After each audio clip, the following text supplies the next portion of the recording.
there's a halacha which stipulates that we need to tear Kriah over what's called the Arei Yehuda, Yerushalayim, and the Beis HaMikdash. And the question is, in the modern day implications, because of the change of the current status of Jerusalem, meaning its unification, which takes place today on the Yom Yerushalayim, that changed the halachic reality at all. So, but first, in order to kind of appreciate that question, we have to investigate just what it actually is, the source itself. So, if you can join me in taking a look at the first source, which is a Gemara in Moed Katan. The Gemara in Moed Katan says, I want to volunteer to read the Gemara, which will give me 30 seconds to open up my file. Volunteer, Tobis, want to read the Gemara? I'll read it. Thank you. Ve'elu kriyin shein midachin, Kriah al aviv, ve'al imo, ve'al rabo shalimdo Torah, ve'al nasi, ve'al av beit din, ve'al shmuel harao, ve'al birkat Hashem, ve'al sefer Torah shenisra, ve'al Arei Yehuda, ve'al mikdash, ve'al Yerushalayim. Okay, good, excellent. So these people, says the Gemara Moed Katan. Moed Katan deals with, right, and for the most part, though not necessarily exclusively at all, deals with the laws of Avelis. We're supposed to do more towards the end. And it talks about when you tear Kriah. You tear Kriah for a parent, not just a parent, but also, but these are not just you tear Kriah, this is you tear Kriah and you don't stitch back up again, right? You tear Kriah for a parent, father, mother, Rabo Shlimed Torah. So exactly what type of, is it Rabbi Mufak? Is it? It's not for now. Nasi, again, not applicable in the modern era, of Beis Din, Shmuos, Haraos, Birkas Hashem. Birkas Hashem doesn't mean blessing of Hashem, it means, of course, right, the opposite, right? Okay. Sefer Torah Shenisraf, which is, I think, very straightforward. Now, here we go. For our purposes, Arei Yehuda, Al Migdash, and Al Yerushalayim. Now, what exactly does that mean? If you had to define those three categories, just what's your gut reaction? What is Arei Yehuda? What is Migdash? And what is Yerushalayim? How would you define that? What resonates with you in terms of its definitions?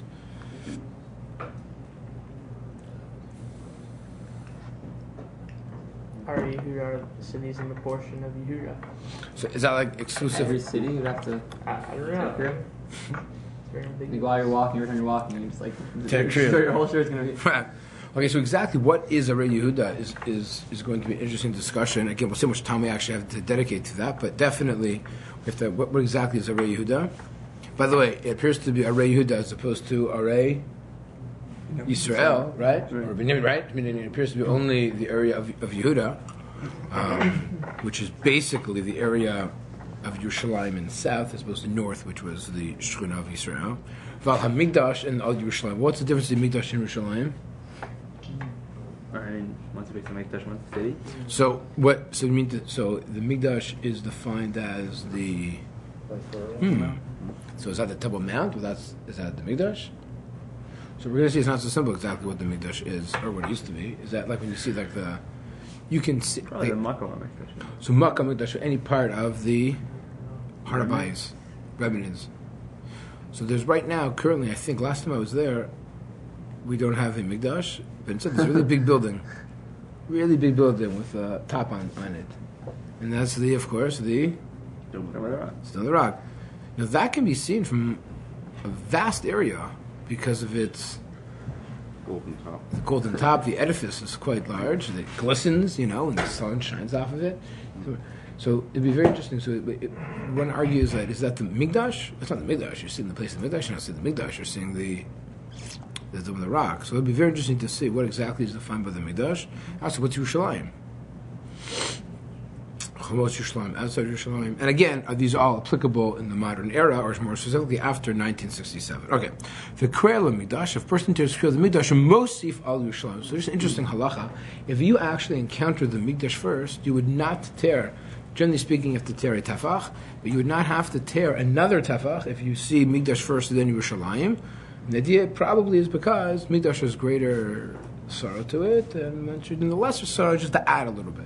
Right? You don't need to tear a whole new Kriah over it, but if you, we're going to see there'll be a very practical implication to this, perhaps a little bit later on. But if you you're mostly, if you don't need to tear a brand new Kriah, you just add to the Kriah which you originally tore over the Mikdash, over Yerushalayim as well. Okay, now that's nice that it's a Gemara, but is there any, is this halachic and what's made? This is like a Gada Gemara. I don't know. Maybe it's it's like the Shavuos. Maybe it's like not brought down. It's not concretized in halachic literature. But that's not the case. Take a look, and this is its source. Brought down in Shulchan Aruch. By the way, it's brought down with the laws of Tisha B'Av. Haroa, take a look at Sif Alf. Haroa Arei Yehuda b'Chorbana Omer Arei Karjecha Hayu Midbar. And what do? The Kriah. Now, listen, and this, by the way, is taken from various Rishonim in the language that the Shulchan Aruch actually codifies with the Beis Yosef. Listen, ve'eino chayav likro ela kishemagia samuch lahem kimo minatzofim Yerushalayim. The Shulchan Aruch here is saying, when do you tear Kriah over Yehuda? When you get to Hebrew. When you get to Hebrew, when you get to Hebrew, you tear Kriah.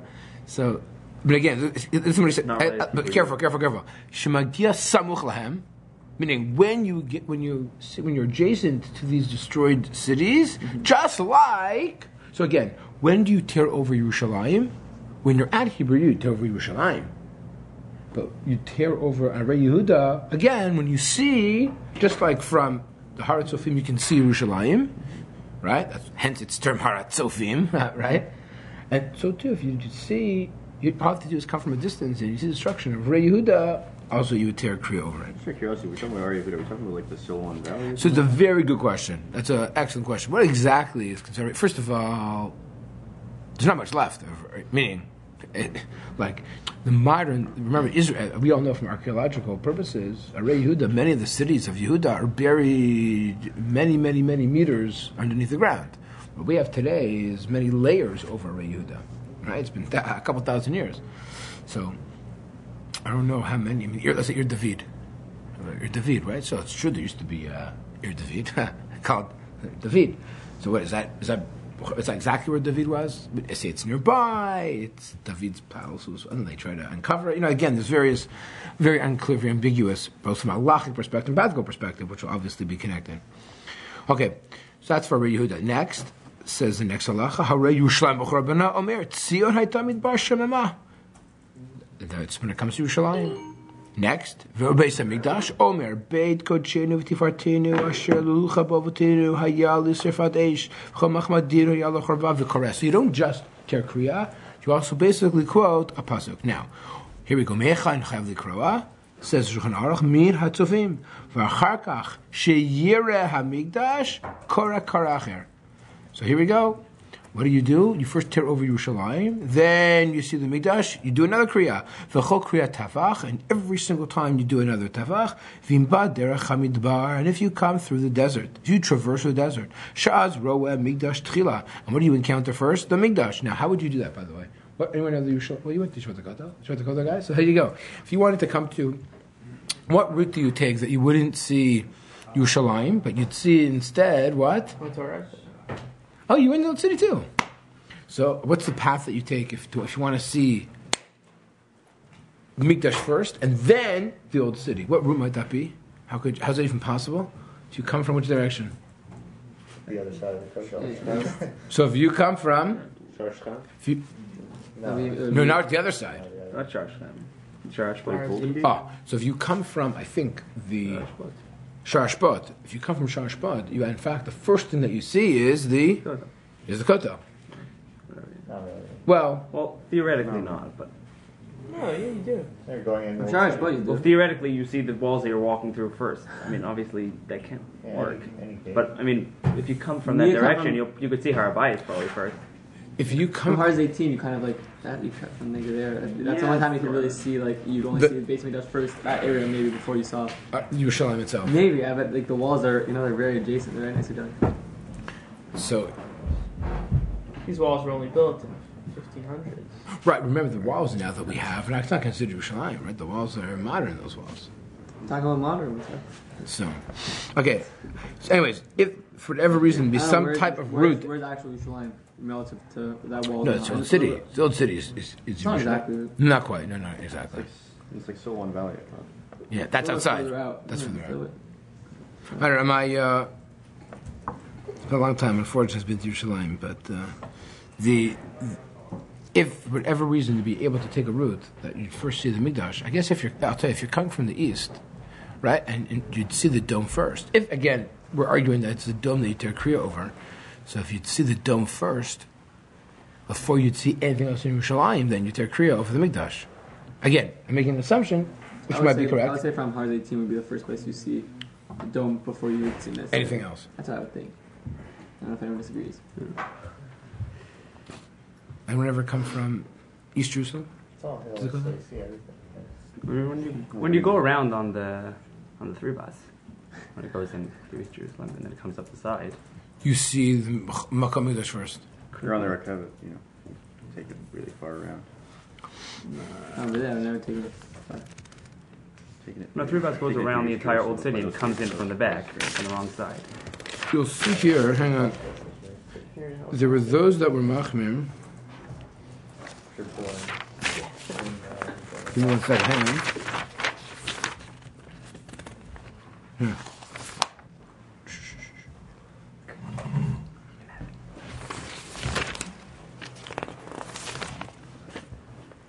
I saw, who was it?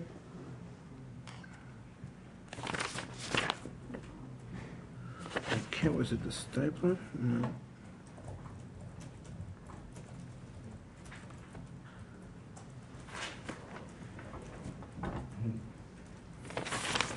I saw someone who Dafka would only come in a certain way to Yerushalayim. So he'd mechuv himself first for the Mechama Mikdash, that's right? Would be the side. I thought that's who it was. That's what he would do. He'd Dafka come that route. He'd Dafka come that route to see the Mikdash first. So I can't remember who it was, but anyways, that's the direction. All right, anyways, let's go on. So, how do you tear Kriah? Sif Dalid. Oh, Sif Gimel. Im Kriah Chamar Yehuda. Ino Chozer V'Korek Shari Reida. You do 1 hour Yehuda at a time. You tear Kriah once. Chutz Mishalayim. Shechozer V'Korah Leha. Kara Achar B'Fnei Atzmo. V'Mkar L'Yerushalayim. Not Tzorch L'Kra Al Shar Yehuda. So if you tear Kriah on Yerushalayim, you would not tear Kriah on the Arei Yehuda. Just like if you tear Kriah on the Mikdash, you only add a little bit for Yerushalayim. You wouldn't have to tear another entire Kriah. So this seems to be very, very black and white. You know, you see Yerushalayim, you see Makom Mikdash, you tear Kriah. And finally, Haya Holechu Ba Yerushalayim, Holechu Ba Toch 30 Yom, Eino Kriah Karacher. If let's say you're in the old city, or you travel there within 30 days, you do it once, and the same 30 days you don't do it again. However, in the Char 30 Yom, you have to tear Kriah again. So here, what seems to be fairly clear parameters: you tear for Yehuda, you tear for Yerushalayim, you tear for the base of Mikdash. You have the 30-day window. You got to do 1 Kriah, another Kriah, third Kriah. It seems to be very, very black and white. But here's the problem: what is the rationale behind why we tear Kriah? So your gut reaction is why we tear Kriah over Yerushalayim because of Mourning. we're mourning over Having lost like a central part of it. we don't have the base of Mikdash. So, we don't have the base of Mikdash. What? So yeah, it's right on the list with everything else. Dorsha Nisrav. It's a shame. Take a look at the Bach. The Bach says the following. Let me explain to you something. Shkein haminhag shelo likra ela al harei Yehuda davka. He says, first of all, you only tear Kriah over harei Yehuda. Adkan upashathu the harei Yehuda b'churbanah the kamar hainu afilu yesham yeshuv kol sheyad humot shotot alav. If there's a Jewish village, but the non-Jewish government has shlita, the non-Jewish government is ruling over it, it's considered b'churban. So even if you have a Jewish village, but it's ruled by a non-Jewish government, then it's considered the status of churban. It's a Jewish government, sorry. What was that? What's the Jewish government? Okay, good question. It's considered churban. Hayasham Yeshuv im Rav Yimei Yehudim וכשדים אנשי מלחמה עדיין לא ידעו הם שנהרג גדליה ואת כל היהודים אשר היו אותו במצפה ואף על פי כן קרו בגדיהם מפני שהייתה נכבשת תחת יד מלך בבל. So we're talking about the case in terms of the custom that what happened this time of Gedaliah. They heard take a look in Yirmiyahu. They heard the story that Yerushalayim was taken over by the non-Jews. And what did? They tore Kriah. So we see from here that a lot of it has to do with Shiltel. And the Bach says it's about who's ruling, who's calling the shots. Now this would be very interesting because today, who calls the shots? In theory, the modern day government. So the Bach seems to emphasize that this is about Shlita, this is about Shiltel. That's so. Based on this Bach, perhaps one might argue that wait a second, when there's a Jewish government reigning over the Yerushalayim, over Arei Yehuda, maybe perhaps one could argue we don't have to tear Kriah, or at least over Arei Yehuda. Right. It appears he's only here talking about Arei Yehuda. Right. That can't be true about the Mikdash, really. Very good. So one step at a time. Very good. So the Bach seems to imply that when it comes to at least Arei Yehuda, it's about ruling. So maybe Zman Hazeh, when there's Jewish Shlita, we don't have to tear over Arei Yehuda. Let's continue reading because there's one point that I want to mention in the Bach. From where do you have to tear Kriah from?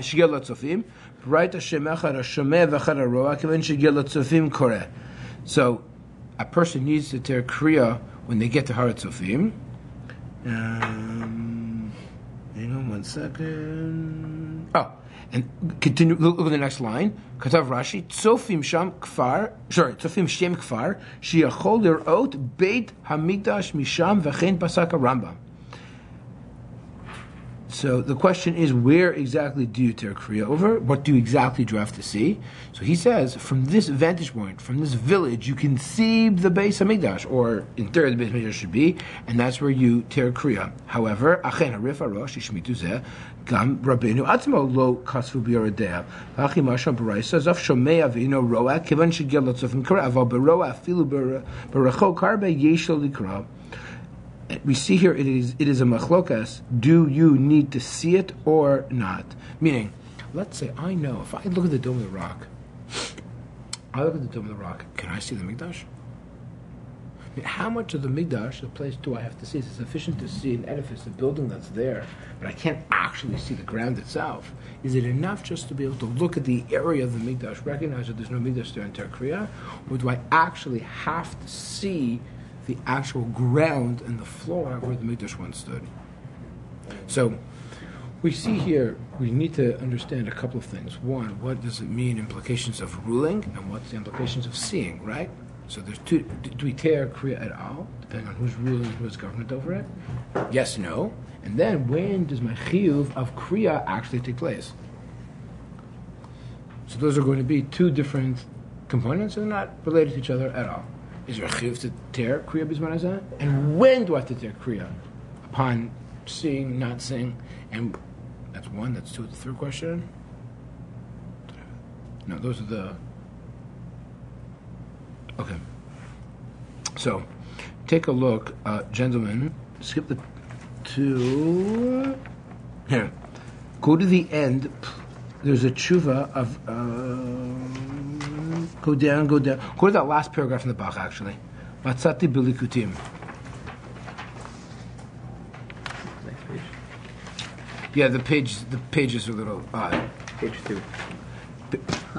It's actually top of the page. Look what he says here. Matzati bilikutim u'shadam bad Yerushalayim v'roa et ha'koba shel Beis Hamikdash she azara az chayav lishtachavor kenegda v'likrot begadav v'livkot v'litonein v'litabel v'ledag al churban Beis Hamikdash v'livkot b'mara v'lekonein v'lemar zeh mizmor la'asaf v'lekim bo goyim nachlatecha timu et heichal kodechecha.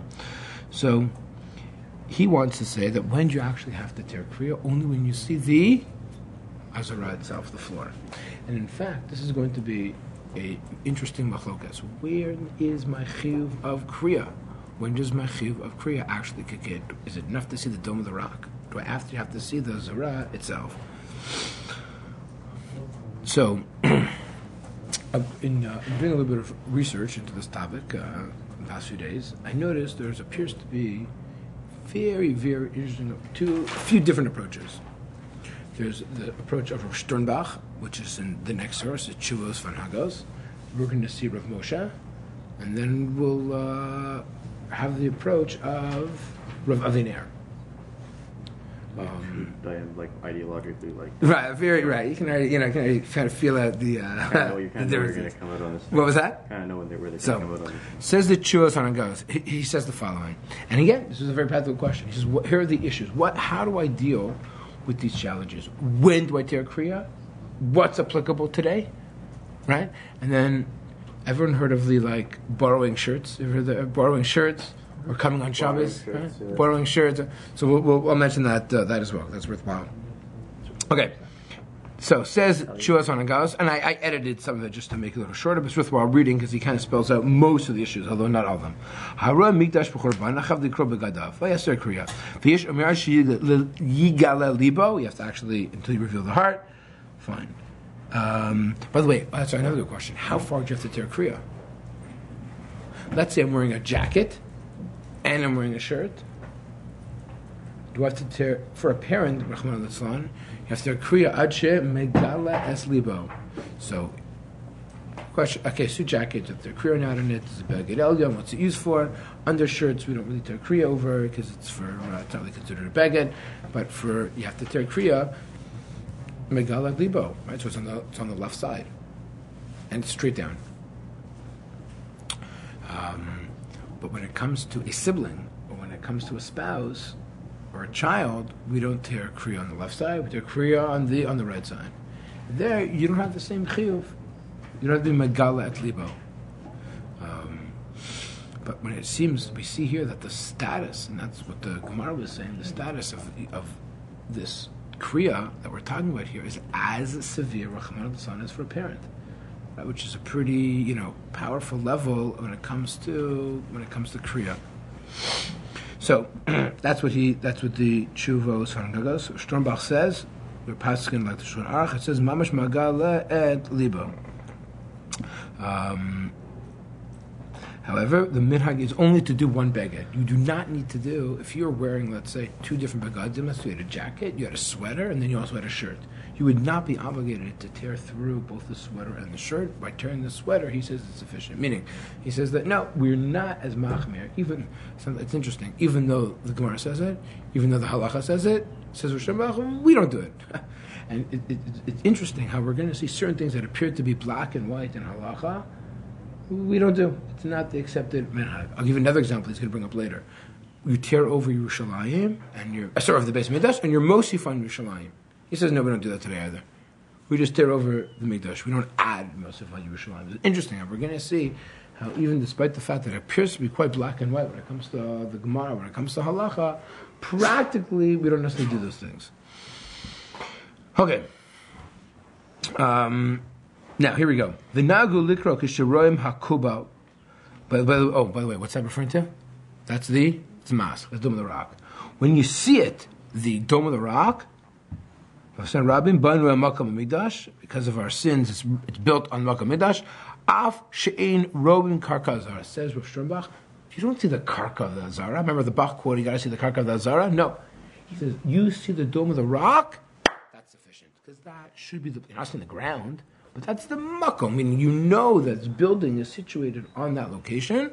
That is sufficient. You see the Dome of the Rock, you have that Kriah. Now therefore, remember what we said before. If you see the Dome of the Rock first, if you see the Macham Midash first, you tear Kriya over that. You don't really need to tear Kriya over everything else. So that's why if you enter Yerushalayim from certain vantage points, especially from the side of the Kotel, right? So especially from the eastern side, right, or the northeastern side, if that's what you see first, you tear Kriya over that, and you wouldn't be obligated to tear Kriya over anything else. Again, assuming you have to still Kriya Bisman Hazeh. So. And he says it's the Ba Matzati B'Lukudim Mirhagzeh, and he says Af Shein Roin Karka Azara V'Chem Meforash in the Bach Matzati B'Lukutim Sham Min Hakein Shezeh Maspik Likro Kol Lev Al Churban Hanor B'Kodshe Kodashim Zari Machaldim Hayom.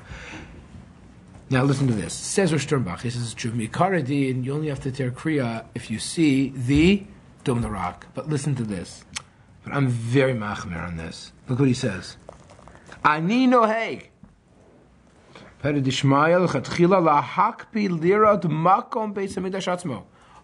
to see the Makom Mikdash before I tear Kriya. Because he says, the Gemara says, Haroa Beis HaMikdash. What does he do? V'la'alot samuch le'eze binyan lirot kol makom midash saviv. So the Sternbach says, I'm machmir, I don't hold, although you could tear over, we should do with a rock, he says he would go to a building and go to the top of some building and see the actual makom mikdash, and then he would tear Kriah. So you don't have to take Kriah right away. So he says, you don't take Kriah right away, you have to wait, and he says he's machmir to see where the Azara would be, and only tear Kriah at that point in time. On my left side, you tear Kriah with your hand, not using scissors. That's the chiyuv for Kriah. She has to be done with your own hands. God forbid, you shouldn't know this, but if you'd stood here all you want and tried to rip this, it's not going to rip. You need a sharp instrument to start, and then you tear Kriah by yourself. Fine. Kriah, kedin Kriah, just like for a parent, just like the Rambam wrote. Shishva sam ked pasak b'shulchan aruch. V'nahagti loharid. Now, what would he do? V'nahagti loharid chalifa. Then I would take off my suit. L'rega, v'lisher lavush. So I take off my suit and make a suit jacket. That's what it's referred to. It's not talking about his clothing, right? V'lisher lavush b'ha'amed levad. So he would stand just wearing his shirt, which was ripped. And of course, he said you don't have to tear one's undershirt. And you have to tear it until you cut down. He killed the poskim. The poskim are mekel. And generally speaking, you don't need to tell your tzitzis either. We hope we don't tear tzitzis. We don't. Allah l'maisa, we don't tear tzitzis for Kriah. And with minhag to actually see the karka.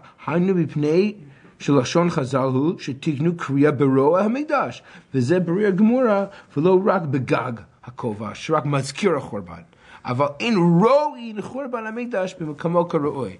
Okay, as he said before, fine. Go down to, and he felt this was that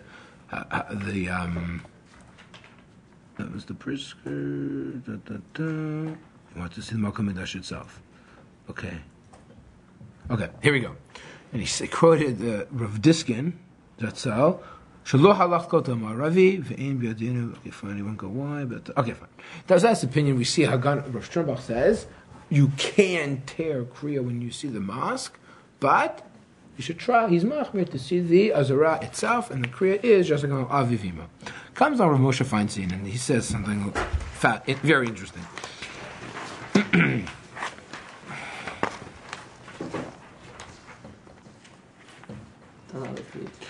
And Rav Moshe Feinstein was asked the question, after 1967, should we still tear Kriah?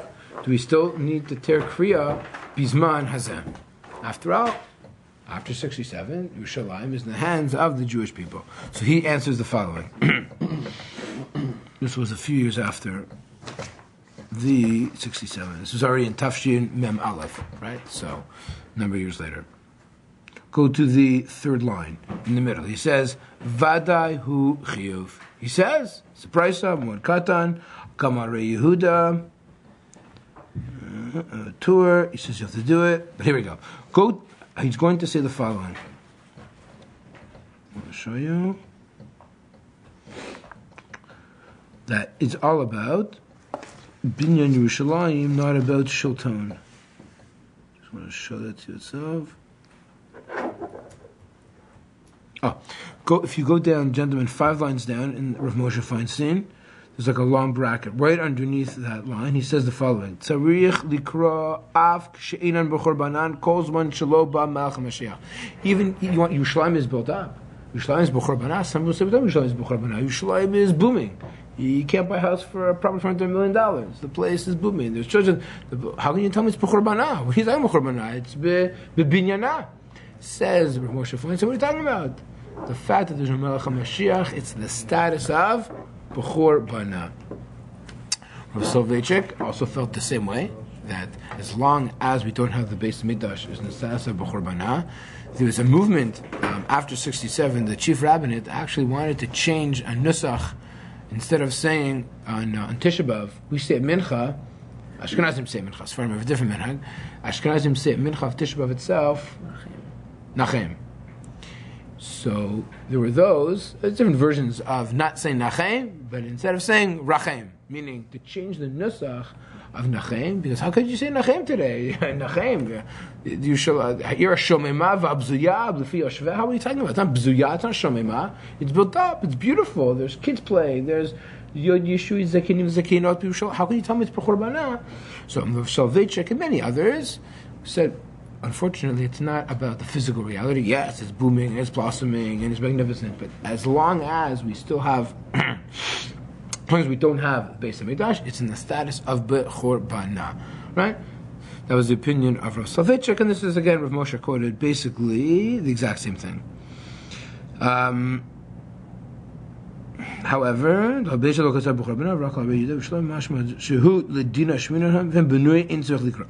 however, he goes on to say, listen to this.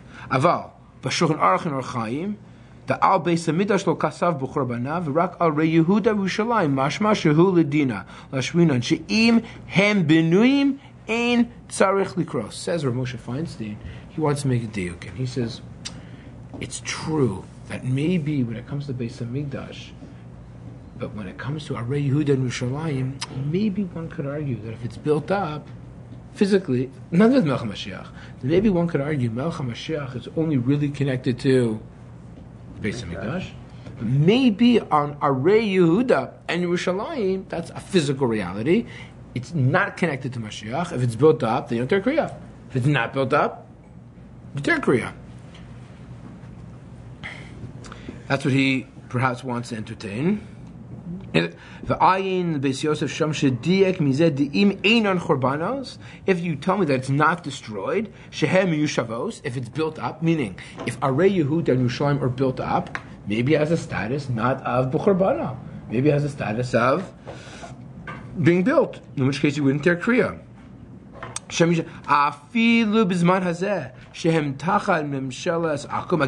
he's talking about the Bach, right? So he's quoting the Bach which we saw said, even though these yeshuvim were built up in the time of the Bach, only a few hundred years ago, even though they were built up in Yerushalayim, or outside Yerushalayim, or Arei Yehuda, and there are Jews living there, it wasn't like, the hundreds of years ago, there were times where it was almost Yudenrein. Talking about a time where the Jews were actually living in Yerushalayim, in the outskirts of Yerushalayim. Maybe one could argue that it's not B'churbana. Says the Bach, no, because it's still B'shiltona Akum. It's under the foreign governments. Now, what continues of Moshe Feinstein?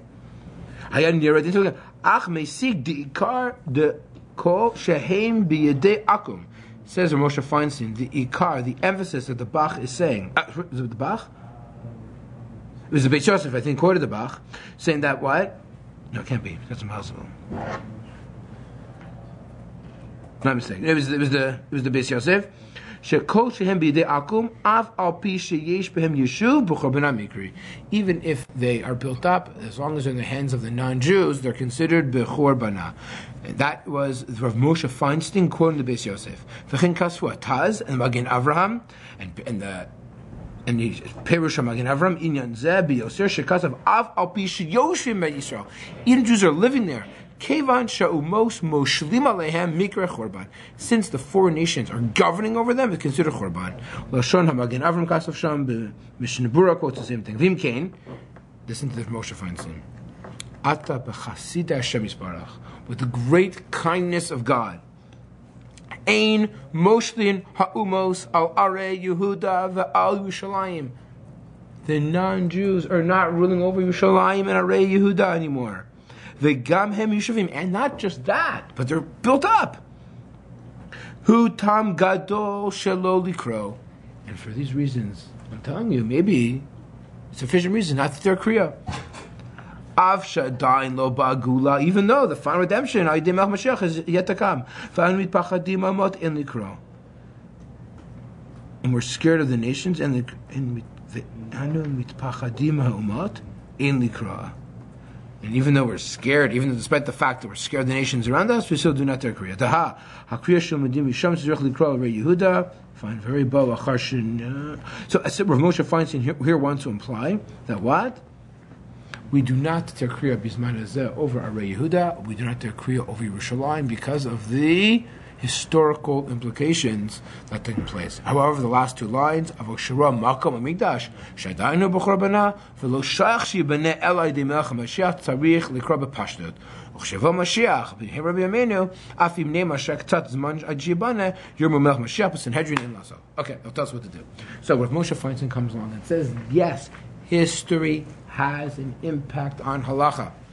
That since Arei Yehuda and Yerushalayim are not the same as the Beis Hamikdash, Arei Yehuda and Yerushalayim are connected to sovereignty, and since sovereignty today is in the hands of the Jewish people, and it is built up, we do not tear Kriah over Arei Yehuda and Yerushalayim. Okay. Comes along, I think I brought it in English. I couldn't find it in Hebrew. I found it in English. It says Rav Tzvi Yehuda Kook. This was quoted by, this is the name of Rav Aviner, who said, I do not tear Kriah. Ruin is lack of rule. Thus, if there's Jewish rule, there's no ruin. Thank God we have merited to have Jewish rule. It is possible to claim that since there's no temple, one must tear Kriah.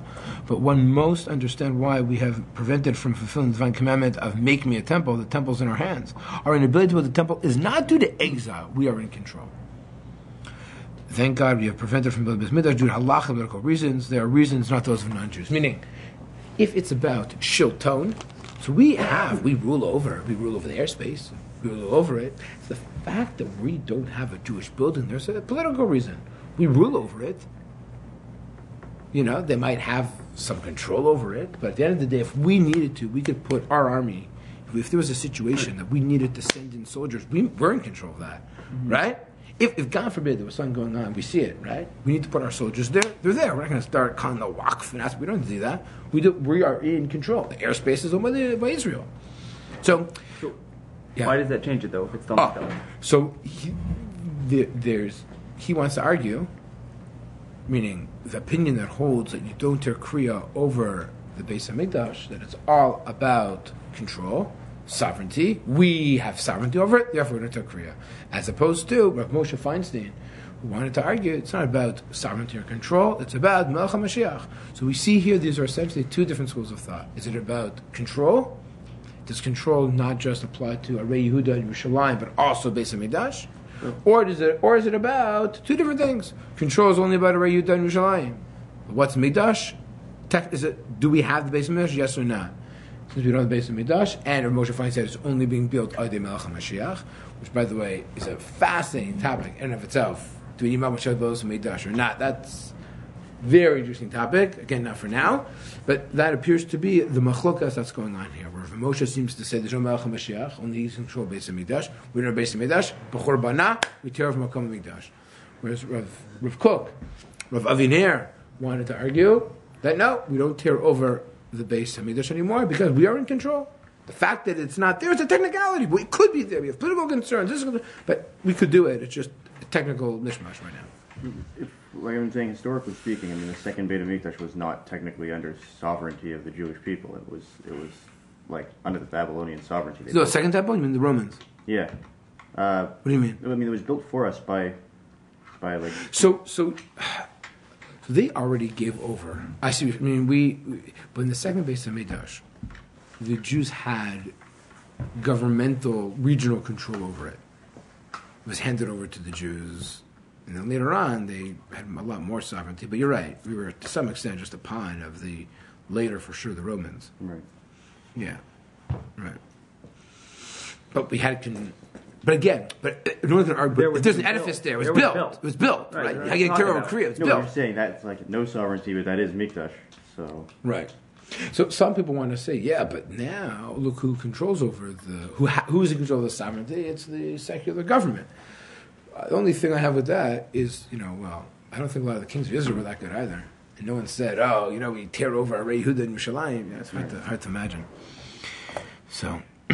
Okay, what about some people wanted to argue this whole heter of Erev Shabbos. Take a look at Rav Moshe continues. How would you see the Makom in Erev Shabbos achar chatzot? Im chav likra. So you show up Friday afternoon, you have to tear Kriah. I'm on bottom of page 3. What? The back page, yeah. What happened was I printed on my printer page 1 and 3, and it came out. Anyway, it doesn't matter. So Moshe Feinstein, I don't get it. Why shouldn't you Kriah? Right? Why not Kriah in the afternoon? Im lo shnei masha Kriah yasa lav yoter tsar shetimshoch b'shvil zeh gam achar knisat Shabbos. It's going to ruin your Shabbos. What do you mean? Priti b'sefer Ira Kodesh u'migdash legoyin of Cherkachinsky. With its source. Mistavik ima Kriah hi lahapil lav tsar. Is it about? Is the whole purpose of Kriah to elicit tsar? Umevi kan raya mahadam akrinan lekatan mipnei agmat nefesh. Okay, does a katan have to tear kriya or not? God forbid a katan's parent passes away, katan tear kriya. So we hold that a katan does tear kriya, not because he's chayav for velas, he's a katan, but in order that others will see a katan wearing ripped clothing, and that will create agmat nefesh to those who see the katan. However, a katan is not obligated to tear kriya for the mikdash. Why not? What's the purpose of kriya?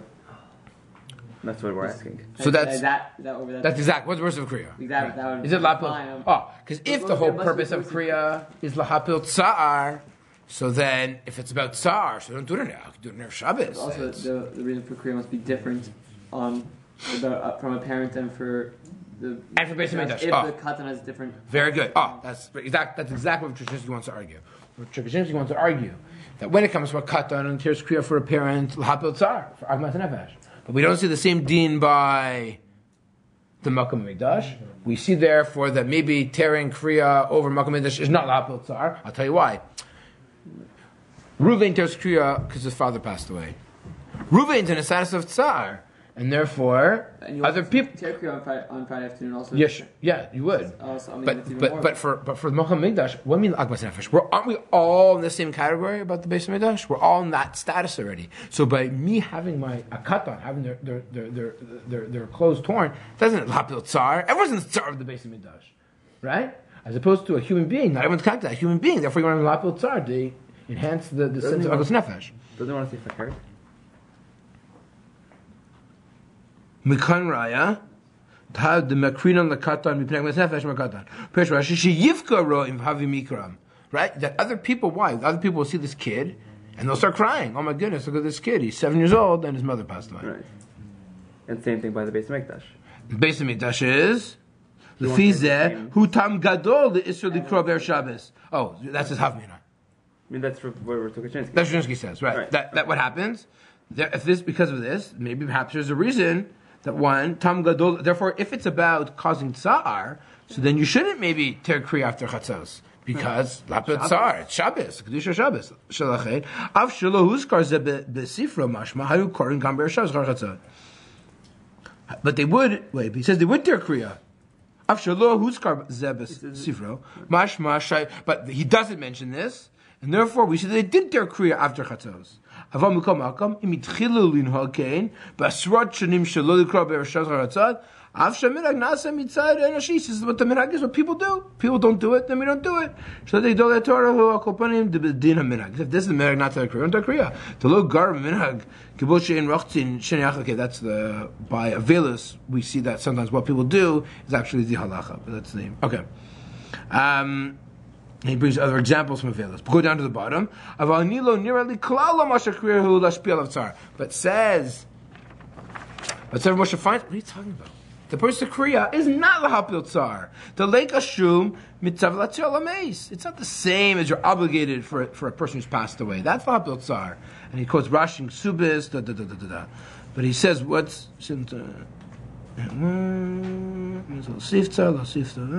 so Rav Moshe Feinstein wants to argue, and that's what he concludes. We'll just save a little bit of time here. That you cannot compare the two. Tearing over Yerushalayim, the Mikdash, is not lahapil tsar. That's only for a human being, and rather it's a totally different reason. And therefore, he doesn't see why you wouldn't be allowed to tear kriya Friday afternoon if you see the Mikdash. Obviously, if you're there on Yontif itself, or Shabbos itself, you can't tear kriya. Right? Just like you can't tear kriya over a relative on Shabbos or Yontif. So of course, if you come to the Mikdash on Shabbos or Yontif, you do not tear kriya. However, despite this for Moshe Feinstein, the general practice, and this is what he's making reference to with Cherkajinsky, is that I think the general practice is that people do not do Kriah on Erev Shabbos. For sure, maybe after Plug, people don't do Kriah. I think on certain days, generally Chol HaMoed, I don't think people do Kriah. Rosh Chodesh, some people say you don't do Kriah either. There's definitely different minhagim about doing Kriah, but again, it has to do with what exactly is the function of doing Kriah. If it's about Tsar, then perhaps there's room to say that you wouldn't tear it all these times. It's not about Tsar, it's just about you have to do it. It's a function of it doing Kriah. If that's the purpose, then you would maybe why not do Kriah on Lag BaOmer, right? For sure. Or even Rosh Chodesh, maybe. We do Kriah on regular Rosh Chodesh. All right. What about the whole idea of borrowing clothes from people? Like, can I borrow your clothes? Make a kinyan. So that to me is a bit of a joke. That's not real. I'll tell you why it's not. I'll tell you. Well, if I see the following, we're walking to Yerushalayim together. I'm like, oh, I'm going to give this to you and give this to me. To do it that way, I don't believe is a bit of a joke. If I say to you, let me exchange. See the shirt that I'm wearing? I'm going to give it to you. The shirt that you're wearing, you can give it to me. And since I'm not wearing my shirt, I'm wearing your shirt. I can't take your shirt. I can't destroy your clothes. So that was some kunst that people do. So just by saying let's exchange shirts to me is not real. What about a kinyan with money? Okay, so the question is it real? Is it? First of all, should we look to circumvent mitzvahs? I'm not quite sure. It would obviously depend on the situation. What is it really? Meaning, if you're doing it as is it harama? Like, is it harama or is it real? Is it real? Then it's real. If it's not real, it's not real. It's harama. Like, if it's mamash, if we're really, I'm wearing your shirt, and you're really wearing my shirt. Okay, that to me makes more sense. With money, it's therefore your shirt. Really? And what are you going to do 2 minutes afterwards? I'm saying, yeah, but I'll peel off my shirt. I think, if you actually make a kinyan on it, it becomes your shirt, and therefore you have to take your on it. If you do a kinyan on it, or saying you're just doing kinyan as a borrowing? Like, No. Let's say I know I'm going to the hotel, so I say, hey, you want to buy my shirt for $5? Say sure. So you give me $5. Then I make a kinyan, you make a kinyan, I put back on my shirt, which is your shirt. And you theoretically don't even ever. It's not Matan Asal Hafster. It's not McKinnon. Like Chametz. Right. Is that what a lot of people do today? They exchange shirts? I know that to a certain rough pass. This way they can circumvent it. I've done that. That's how a certain rough pass. What? A certain rough paskins that way. That way. I know. I heard it. Yeah, a certain rough also paskins. I've heard that. Buns. Funny. So I think it's if you're telling me you're doing it as a suffix, you don't know if Bisman has when the chiyuv is, and therefore you do it this way, and you're not sure if you're chayiv at all today because of the Rav Kook or because of Rav Aviner, and you want to be choshesh for the shita and not ter kriya because it's about tashchis, and maybe you can argue that. I don't like the idea of trying to circumvent things. If you're doing it because it's a misupach, if you have to tear kriya or not today, bisman hazer or when's kriya, therefore you want to do it this way, just to be yotzim or deos. So maybe that would be that could be one of it. If you hold as a chiv to tear to then circumvent it, I don't know. I think you're supposed to it's like you're circumventing a mitzvah. I don't like that. I don't like that hashkafically. If you're worried of me being suffix, maybe. What about wearing previously torn shirts or stuff like that? That for sure you could do. Why not? You can even do for like a badge shirt. Yeah. That's everyone does. I mean, it's a big deal. Everyone has those shirts they don't wear. Right. So you just take one of those and. It's not like 2,000 years ago they owned one shirt. You know what I mean? Right. And that's got Charlotte in the 9 days. The only shirt that they owned they needed to wash or something, right? Today we have such an affluent society. The opposite. In such an affluent society, you should rip a shirt. Feel the time. Especially you're Ben Chutzlaretz and you're finally going to Yerushalayim. You should feel, rip a shirt. You know what I mean? Yeah, what? You won't feel the tzara. I guess what? Rip a good shirt. Rip a good shirt. For us, made to measure shirts. I don't know. Seldom. It's true. I think there's something to it. Not trying to circumvent it. And what about? That's the idea. So I think in terms of look, there's no question. Someone says no. I would like Rav Aviner. Bisman doesn't have to do Kriah. Okay, it's Rav Aviner. You know what I mean? You can't argue with Rav Aviner so easily. But I think the pashtus is that we still are obligated to Kriah. I think Klula Yerushalayim and Arei Yehuda. First of all, Arei Yehuda is very complicated. Where's Arei Yehuda? What's Arei Yehuda? That's a lot more complicated to really be able to define from a technical perspective. And it appears accepted minhag is not to tear over Arei Yehuda and Yerushalayim. That's why if you want to be mechayiv yourself, see the makom midrash first, can tear Kriah over it, and then your Yosef probably everything else as well. Once you tear over the more serious thing, I don't have the idea of trying to circumvent the halacha. I don't think that's proper. Chametz is a different issue. Chametz is very different. A lot more at stake when it comes to chametz. Shirt is a shirt. But I think at the end of the day, the idea is that we should feel that. I mean, on one hand, we have to be misameach that we don't have to tear Kriah over Arei Yehuda and Yerushalayim because it's B'Shoton Yisrael. Not only is it B'Shoton Yisrael, right? Moshe Feinfeld, right? It's there's lots of Yeshuvim. We know that it's completely filled with Jews that are Jewish present. So I guess you can say we're 2/3 of the way there. Maybe if there's 3 different kriyas you have to tear, we're 2/3 of the way there. We don't tear over Arei Yehuda, we don't tear over Yerushalayim, and we're almost there. We're at 67% there over not tearing kriya at all. We should be zocha. So that last third, hopefully, bimheira biyamenu, will, according to all shitas and all deyas, not have to tear kriya anymore, and be zocha to the actual final building of binyan adei ad. Thank you.